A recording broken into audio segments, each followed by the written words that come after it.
3 million deaths, 6 every minute, from harmful use of alcohol occur every year. This is a report according to the World Health Organization. So it is for that matter, therefore, that I introduce to you senior colleagues who will later alone be able to take us through alcoholism, different according to the questions I'll be asking them, and really I think we shall help someone out there who has been a victim of alcoholism to look at how you can withdraw, how you can manage your alcohol intake. So today I want to introduce to you my senior colleagues, Mr. Hashim and Mr. Alan. Introduce yourselves to the viewers. 1 minute, 1 minute. Thank you, Mr. Bosco. My name is Semakora Hashim.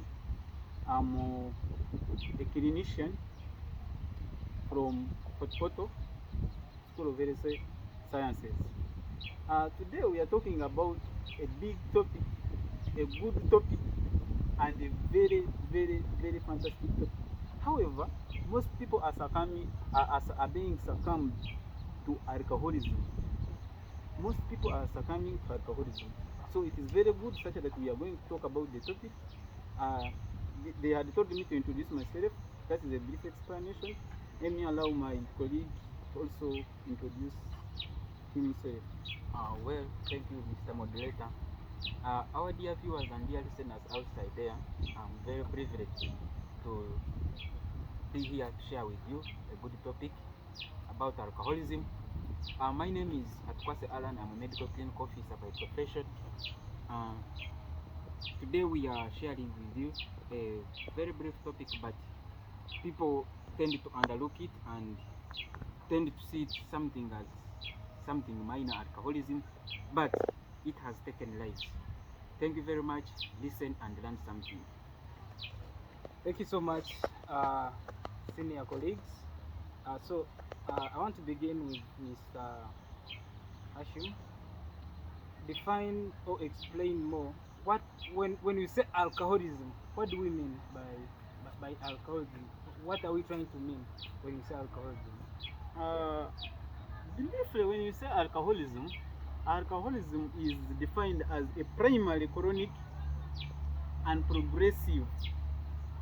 It is primary and chronic, primary, chronic, and progressive terminal illness, which is usually characterized by taking regularly taking of alcohol pre-occupation. Before somebody does work, he he or she feels that he must do what? He must take alcohol. Briefly, that is alcoholism. Alcoholism, you are too. In fact, this is addiction to alcohol. You cannot do anything. You cannot do anything without alcohol. That is mainly alcoholism. Okay, thank you. Thank you so much, colleague Hashim, for defining alcohol in a layman's language. Now, still back to you again. I want you to explain how does continuous use of alcohol affect one psychologically and physically? Yes. Thank you, Mr. Bosco. Alcohol, alcohol, too much, okay, as they say, too much alcohol is very dangerous to your body. How? Your liver, as we all know, alcohol is a drug. So, being a drug, it has first to go to the liver for metabolism. However, your liver has a certain amount of alcohol it is supposed to break down per day. So, should you exceed that range, it means that your liver is being destroyed. Your liver is being damaged. So, as you are damaging the liver, you are affecting your body psychologically. Why? The liver is responsible for detoxifying every kind of drug which is taken into the body. It is it is it is there to detoxify anything very dangerous to you. It is supposed to do to detoxify it. But for you, if you subject your liver too much alcohol, which cannot which cannot metabolize such that it can break down, you are destroying the river. So mainly that's why we shall find those people with liver cancer, we shall find them with liver cirrhosis. Why? And the complication of liver cirrhosis, it is most mainly is ascites. How does ascites comes from? I will explain briefly about ascites, but ascites, this is usually characterized by people having a bigger belly. A bigger belly, how does it come? As as you eat your food to is supposed to be digested, then absorbed into the body. As it is absorbed into the body, as it is absorbed into the body, you it is supposed to be taken to the river, converted into glycogen, into other products. However, because your river is affected, the the the the the vessel which takes those foods from where they are absorbed to the river, it is called the hepatic portal vein. That hepatic portal vein gets, because the river is affected, there is no smooth flow of blood. So what happens? There is what we call portal hypertension. As portal hypertension happens, the blood is trying to force itself into the river, but it is not going. What happens? It is portal hypertension. The fluids start absorbing themselves out. So as they absorb themselves out, they will fill the abdominal cavity. So that's why we shall find people with ascites. Ascites meaning that the belly is enlarged, filled with fluids. And most of the time, that's where they do. We shall subject them to diuretics to reduce the fluid. If you don't subject them to diuretics, we shall do what we call tapping, therapeutic tapping. But in the medical term, we call it paracentesis. But here we call it tapping. We put a cannula, we withdraw the fluid. However, it also has its very big disadvantages. So that's how physically simple alcohol can affect your body. Generally, that is it. Thank you so much for taking us through how alcohol affects the body physically and psychologically. So briefly, I want to switch to the medical clinical officer Alan. Briefly take us through the complications that are associated with alcoholism. Yes, well, thank you, Mr. Moderator. Before I take us through the complications associated with alcoholism, to add on my senior what he has just said, how alcohol can even destroy you, I want us to first understand that alcohol is not bad. Alcohol is not bad. No one has said alcohol is bad. But like he said, once everything is too much, it becomes bad. Because I want you to imagine, there are some people who are taking alcohol simply because of leisure. Some are out there on vacations.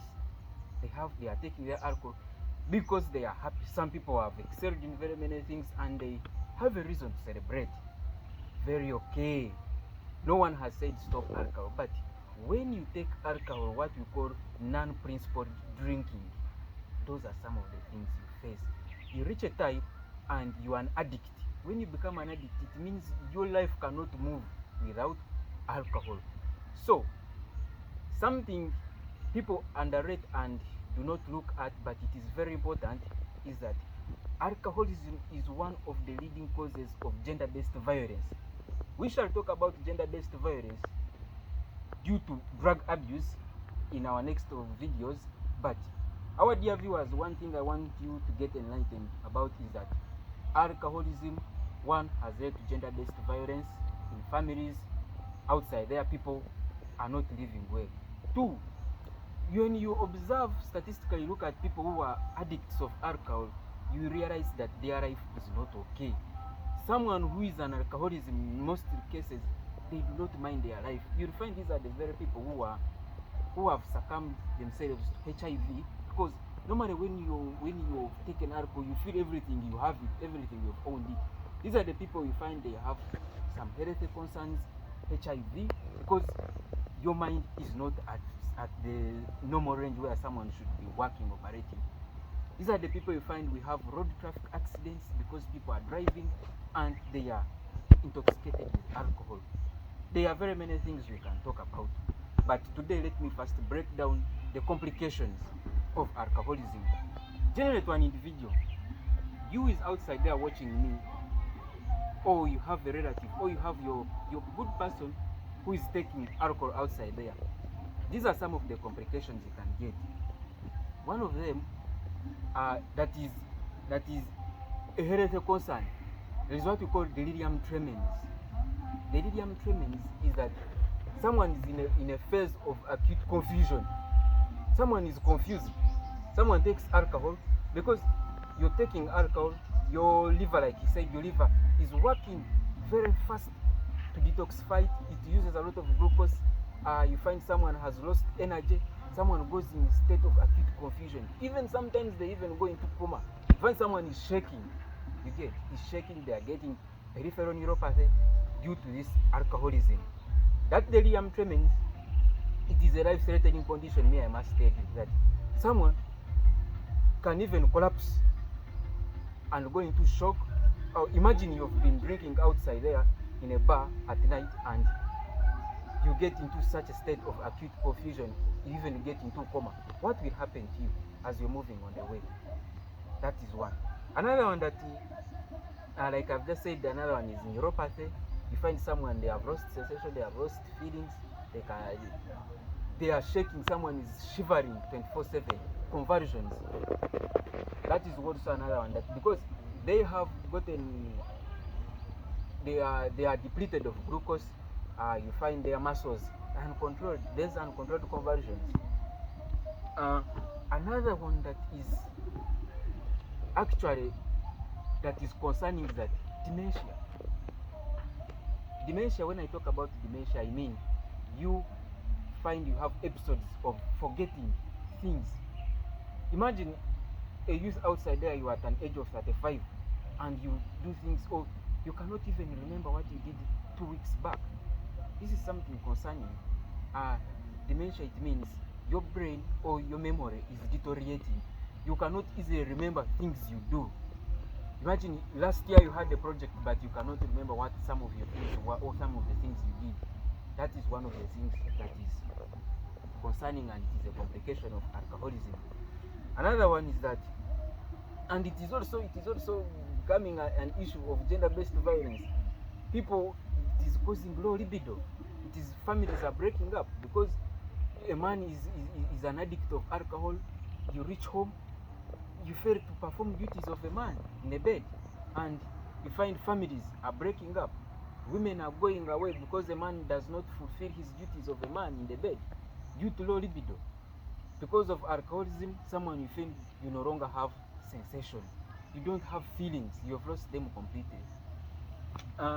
Those are some of the reasons I can tell, or some of the complications I can give out to you, our dear viewers and listeners. Thank you very much. Well, thank you, my senior clinician. Thank you for, for taking us through complications, and most importantly, the last one. So I want to get back to my colleague here. Kindly take us through causes. What, according to you and according to your own perspective, what do you think causes alcoholism? Why are cases of alcoholism so high in Uganda today? Yes, 5 minutes. Thank you, Mr. Boss. Before going into causes, allow me first to talk about something very little about the complications. Yes. Let me look even in the camera and talk to our dear mothers, talk our dear ladies. Please don't take alcohol when you are pregnant. Don't take alcohol when you are pregnant. I repeat. Why? We will have given, actually you are giving teachers headache. You are going to give birth to kids with a very low IQ. Actually, this alcohol, there is a complication, a teratogenic complication it brings to the fetus or to the baby inside your womb. It is called the alcoholic syndrome. When a lady has been taking alcohol with her pregnancy, usually gives birth to a kid. These are the kids who will be having a low IQ, a very low IQ. Low. How can I break it? They have like the academic. Can I say academic? The knowledge is very, very, very low. Why? The complications of alcohol.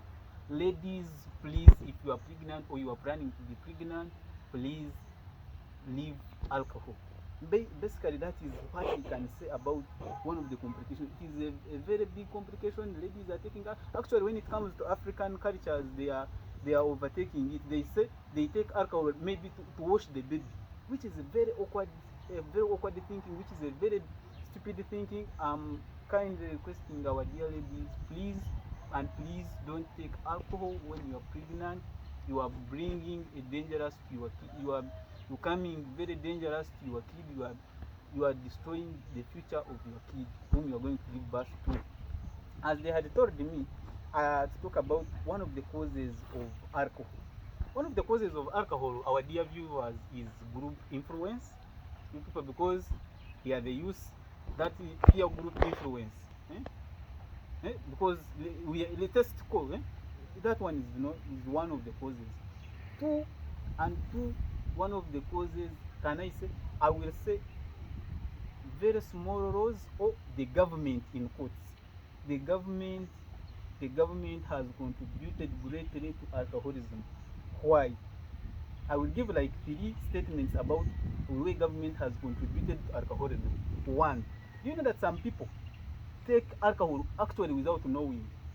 These drinks they have brought about. NDA, the National Drug Authority, should help us about this. The government should help about this. People are consuming. I had a friend, is a Muslim.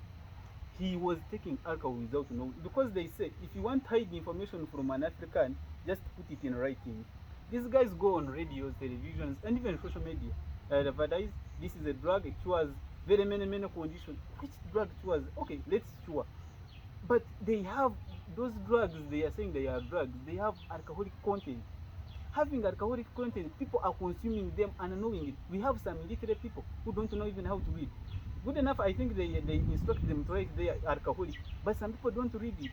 But when they're on radio, television, they don't say this it contains alcohol content, it is not consumable for people below the age of 18. They don't say about it.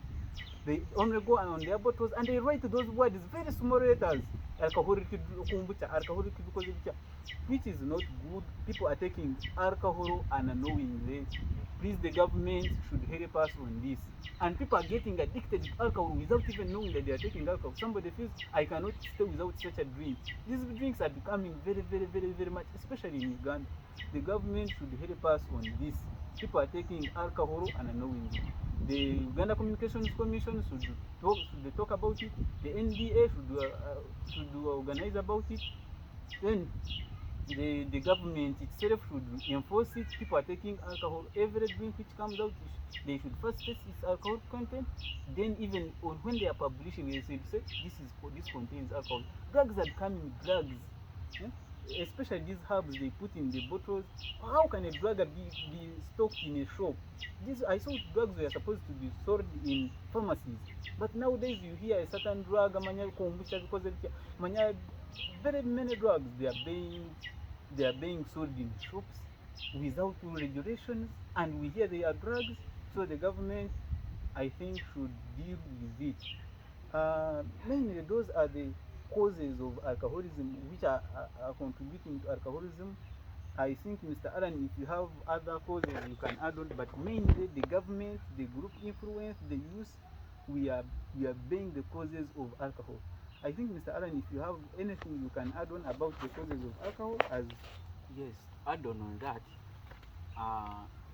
Much has been said, but also something that we tend not to give much of our time and attention is that genetic factors can be that someone is taking alcohol, but it is being inherited, it is in their line. Normally we have not, there is no much proof about it, but we can say that because if you have made some pedigree analysis, you realize that it is in line. People back behind there in families, they have been having this history of taking alcohol. The other one is stress. People get stressed and they think the way they can kill their stress is that they should indulge in alcoholism. Lastly but not least, maybe environmental factors, availability, because alcohol is available even to the lowest shop in villages out there, and maybe alcohol is cheap for consumption, everyone can afford it. I think those are some of the causes of alcoholism. Thank you very much. Yeah, thank you so much, Mr. Alan. Later alone, you're going to take us through advice people already are alcoholic. How can one stop? You're going to handle that. But before you can handle that, I want to ask uh, Hashim briefly take us through the addiction curve. I think you know that. I think briefly take us through the addiction curve. Then later you get back to me. Then Mr. Alan is going to advise people who have already started alcohol. How do you get control? Thank you. As I am explaining about the addiction curve, the addiction curve mainly is how does somebody become a slave? How does somebody become a wife? Actually, in our culture, they say wife, alcohol. He cannot do anything without alcohol. So these people who take alcohol, they start by experimenting. You are with colleagues, they say, you try, you try. So as you try, that is experimenting. After becoming experimenting, you feel like, now I can take. You go on what we call, you become a social user. Who is a social user? A social user is somebody who takes a controlled amount, but almost every day. Every day you use, you take like maybe one bottle, maybe a bottle. Mainly that is it. Then we have what we call a hazardous user. A hazardous user, this is someone who is using alcohol and is at a risk of being intoxicated. Is at a risk. He takes more, though he's not affected or he's not intoxicated, but he's at a risk of becoming intoxicated. Before a hazardous user, we have what we call a being user. A being user, this is somebody who does not take regularly, but at one point when he gets enough, he takes more. That is a being user. From the being user, we also what we call, we go for, from the hazardous user we go to, you become now you become intoxicated, or we call it intoxication phase. Here in intoxication phase, this is where someone takes alcohol and becomes maybe unconscious. I think you usually know those people with alcohol and they become unconscious. Then from being intoxicated, now you become used. You come to the stage of tolerance. What do I mean by tolerance? Tolerance, here you can take. For example, if you have been taking 3 bottles, now if you take 3 bottles, you feel as if you have drunk water. That is what we mean by becoming tolerant. You have been taking 3, now you feel that nothing can happen with it. That is what we call tolerance. Your body is used. From tolerance, we go to what we call psychological or physical dependence. These are people, if you tell him, let's go and do such a work, he cannot do it without taking alcohol. Those are what we call, that is what we call psychological dependence or physical dependence. Then from psychological dependence, we go to what we call addiction. These are people at this stage. If somebody has been taking alcohol and you say today you are not taking it, that's what they have been called. They have been, Mr. Allen explained as withdrawal syndrome, delirium tremens. Somebody gets delirium tremens. Why? The body is already used to the drug, so it cannot do without it. That is what we call the addiction. The body cannot do without, especially this. I'm supposed to give me like 1 minute. I first explain this. Somebody, for example, this usually happens on ward. Somebody comes with malaria, but having malaria, he has an alcoholic body physique. You treat malaria, one day, the guy is okay. Then the guy gets up, he starts removing chemicals from the body, he gets to other patients, he disturbs them. So if you don't reason back there and you know this must be DT, the person is having an alcoholic body disease, such that you treat the DT with detoxifiers, they are drugs, so they are also very addictive. So they are drugs they we use mainly for people who are addicted, as we shall see in the management. People who are already addicted, we can help them come out of the addiction. But however, this person starts disturbing. Now, poor if you don't know that this somebody is addicted, you want to know what happened. You maybe say what happened. But these people, because you have treated alcohol, he has finished the day. I mean, you have treated the malaria here. He or she has finished the day without taking alcohol. Now, the mental confusion comes. He has not taken. For you have been treating malaria, not knowing that the DT has also come around with what? With malaria. Thank you. Mainly that is the addiction curve. Well, thank you so much. Very fast, I want to thank you for explaining the addiction curve. But very fast, I want to switch to Mr. Alan. Yeah, kindly take us through how can one stop and how can one prevent themselves from being addicted to alcoholism. Yeah. Well, thank you very much. For the advice I can give out there to dear viewers and dear listeners who are out there, that one, before I give this advice, I want to first show you that there is this person who has not yet been an alcohol addict, maybe someone who has not been addicted to alcohol. This is some of the information I can give you, is that if you're outside there and you've not been addicted to alcohol yet, what are some of the things you should do? One, when you're regulating drinking, normally I don't like telling people that you stop. No, I like telling someone that you regulate, drink principled drinking. This is what I call, when you drink principledly, it means that you take when necessary. Someone has finished work, someone has done his work, all his duties are done in the evening, someone wants to sip a bottle of beer. Well, sip, but sip responsibly. That is for someone who is outside there and maybe you've not started, or you're not an addict yet. Then for these people who are in harmful intoxication, for you have already started drinking, you're in a phase of harmful intoxication, every day you drink. Basic management I can give these people is that normally we find we have very many youth who are idols on the street, and being idle they end up indulging in alcoholism, drinking alcoholism, morning bars. I emphasize that if there are some youth outside there, you can be very busy, engage in some active activities, be busy. You know, when you have a schedule, you have an agenda you're following on a daily basis.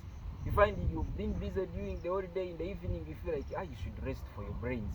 You don't have time to visit the bar. That one can also be a phase helping you to avoid harmful alcoholism if you've been already drinking harmful. Two, in the health facilities, sometimes when we get people who are already in that phase of harmful drinking, we have counselors, we engage them with counselors, they help them and show them how they can avoid drinking. So I emphasize being busy. This tendency of being idle should stop. Two, there is people who are already in alcohol dependence. For you, your life cannot move without alcohol. Also, they have also their treatment plan. Normally, we can counsel you and we can advise you to change on lifestyle. If you've been drinking, you drink and you don't eat. Very bad. Balance the two things. Because normally saying someone stop drinking, no, could also bring some other harm. Balance everything. You drink, eat regularly meals. You find someone has been drinking the whole day but they haven't eaten anything. How do you expect the body to combat this alcohol? You're not eating, you're not feeding your body. Two, someone is already in a phase of alcohol dependence. There are rehabilitation centers, because someone, when they are in alcohol dependence, they can develop some psychotic features, the ones we are talking about, the dementia, the deliriums. You could visit your healthcare providers, have some rehabilitation sessions, have some counseling sessions. Then there is these people, someone is willing to stop, but they are in withdraw, confusion. Someone is willing to withdraw, but the moment they stop, the body reacts and they end up going back for alcohol. No, my dear viewer outside there, you could be helped. We can help and treat the complications of withdrawal. Find someone is getting delirium tremens, like they said, someone is in acute confusion, someone is developing psychotic features. There are drugs outside there. There are drugs in pharmacies. You can visit your healthcare providers. They have some drugs you can be. There's some drug management you can be put on a treatment plan that can help you to gain life back slowly by slowly. As we continue to give some rehabilitation and counseling sessions. Lastly, but not least, it also goes back to government policies. If we do not have strict policies, my friend, even if we treat in hospitals, even if we counsel, but there are no strict policies on how to drink alcohol, that's why we shall continuously be getting gender-based violence issues, road traffic accidents, and people waking up in bars. The government should intervene and put some strict laws on how to drink. Even the youth themselves, the age bracket should also be revised, because someone is 18 but they even don't know why they are drinking. They don't have reasons for drinking. With those few remarks, thank you very much, our dear viewers, our dear listeners outside there. We continuously appeal for your support. Your subscription matters, your like matters, and you subscribe to our content, and your reviews, your remarks matter to us, your comments. You can tell us where to improve, where to change. Thank you very much. Thank you so much, my colleague, for giving your last remarks. I want to request Mr. Ashim to briefly give your remarks as we crown the show. Thank you, Mr. Bosco. I will talk about 3 points in brief. First of all, somebody who is already intoxicated. Okay, like somebody has taken alcohol, is unconscious. What is the management? The management is, these people are usually hypoglycemic. Either, if you have sugar, you just dilute, put in the mouth, such that somebody can overcome that issue. Then from there, secondly, how can somebody who is already in addiction reduce or come to normal? If this person is taking, let's say, 5 bottles a day, because you cannot say from 5 you stop. No. How does it happen? If you are taking 5 bottles, now start 4. Finish like a month, reduce to 3. Finish like other 2 months, reduce to 2. As you do that thing, you will find yourself reducing alcohol. You come to normal. For those people who are already addicted, that for me to become good, you reduce slowly by slowly. Then finally, my remarks is to the government. You see, who makes for us these laws? You see, the government banned these top packs, Bovera, and now they left this big thing of 2K. Now that to buy, not knowing that they reduced the amount, but they increased the amount. Like they reduced how much the people that the prices, but not knowing that they have increased the amount. Now people are taking more. People are taking a lot of alcohol. Why? Because they removed the other one, the Bovera, in bracket the Bovera, then they introduced this 2000K warrage. Not knowing that now people are consuming, because even 2K now is in Uganda, it is not something very big to get. So people are buying in large quantities. People are becoming intoxicated. People are becoming alcoholic. Why? I think the government should bring good laws. And lastly, these somebody who drinks and drives. For me, to my own understanding, that is murder. Whenever somebody makes an accident and the government finds out that he or she has been drunk, he has caused an accident, he has been drunk, that is supposed to be murder, because people are dying in a foolish way because of alcohol. People are dying in a foolish way because of alcohol. The government should come. The government should come on the ground. The government should come on the ground and ban those people who are producing alcohol without informing the public. The people who are selling alcohol should be given licenses the way they do give to other people, such that somebody, even a 13-year kid now drinks alcohol in Uganda. Why? We should ban. We should give people licenses such that people below the 18 should not get into contact with alcohol. Thank you. It has been such an interesting topic that we regret really why we stopped here. Maybe next time we are going to bring another episode about alcoholism. But for now, we want to appreciate our dear viewers. Thank you for viewing us. We encourage you to subscribe, share your comment, and like. Till we meet again, bye bye. We wish you a Merry Christmas and a prosperous New Year 2024. We love you. This is